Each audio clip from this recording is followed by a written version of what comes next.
በጣም ቀያይ ሴቶች ወለዱና ከፋ ቢቸግረው አብጀዶ አለ። አብጀዶ ማለት ነጭ ማለት ነው።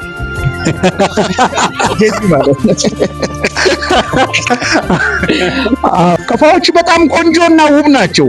ሀረቦች መርጠው ያገቧቸው ከፋዎችን ነው።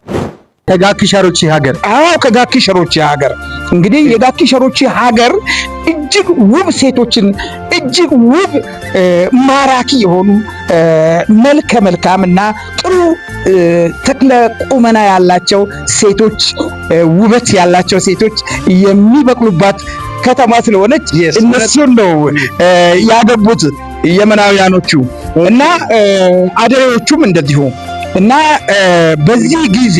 በዚህ ጊዜ ሀረባውያኑ የመናውያኑ ሱቆች ናቸው የሚሸጡት። ከተማዋ እዚች መሃል አካባቢ ከተማ አካባቢ ሱቆችን ነው የሚከፍተው የሚነግዱት። አደሬዎችም እንደዚሁ ሱቆችን ነው የልብስ ሱቆችን ነው አደሬዎቹ ከፍተው የሚነግዱት። የመናውያኑ ግን ሸቀጦችን የሸቀጥ ሱቆችን ነው ከፍተው እንትን የሚሉ። ቅቤ ቦንጋ ላይ በሰፊው የሚነገድበት ሁኔታ ነበር። እጅግ በጣም በሚያስደስት በ1961 ምን አይነት ተአምረኛ ሀገር ቢሆን ነው ንግድን እንደዚህ የሚያስፋፋው? ይሄ የምታየው እዚህ ከተማ መሃሉ ላይ ገበያው የነበረበት አካባቢ ነው። ያ አካባቢ እንግዲህ የተወለድኩበት ሰፈር ነው። ቅመም ሰፈር በመባል ነው የሚታወቀው። አሰፋ ገብረ ማርያም ሳቅ ብለዋል። እኔ አንተ ቆንጆ ነገር ያመጣው ምን አይነት ንግድ አለ የምትለው ነገር ከፍተኛ የንግድ ትራዲሽን ነበረው። ቦንጋ የከፋ ኪንግደም በነበረበት ጊዜ አገር አቋራጭ ንግድ ከቦንጋ ቲፋ የሚባል ትልቅ ቡና አንድ ትልቁ ኮሞዲቲ የሚባለው አንዱ ሲቤትስ የሚባለው ሲቤትስ ምን ተጠቀል አላውቅም። ሲቤትስ ማለት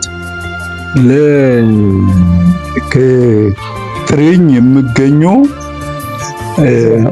ዝባድ ነው። ያ አረብ ሀገር ይሸጣል። ኦኬ። ከቦንጋ ተነስቶ ቲፋ የሚባል ትልቅ ገበያ ነበረ ከአንድራቻስ ጀርባ። አሁንም ቦታ አለ ቲፋ ዓለም አቀፍ ቦንጋ ካፋ ውስጥ። አዎ ያ ከቲፋ ተነስቶ ገበያው የት ሄዳል መሰለ? ከዚህ ሄድና ጅማ ሄዳል። 4 ቦታ ላይ የሚገርም ነገር ቲፋ ላይ መስጊድ 700 ዓመት ያስቆጠረው መስጊድ የተመሰረተው ቲፋ ከተማ ውስጥ ተንጎላ መስጊድ። ያ ስንት መቶ ዓመት?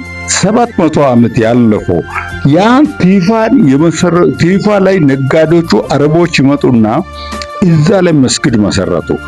ቅድም ሻውጀራሻ እንዳለው የከፋ ቆንጆ ሴቶችን አገቡና በጣም ቀያይ ሴቶች ወለዱና ከፋ ቢቸግረው አብጀዶ አለ። አብጀዶ ማለት ነጭ ማለት ነው።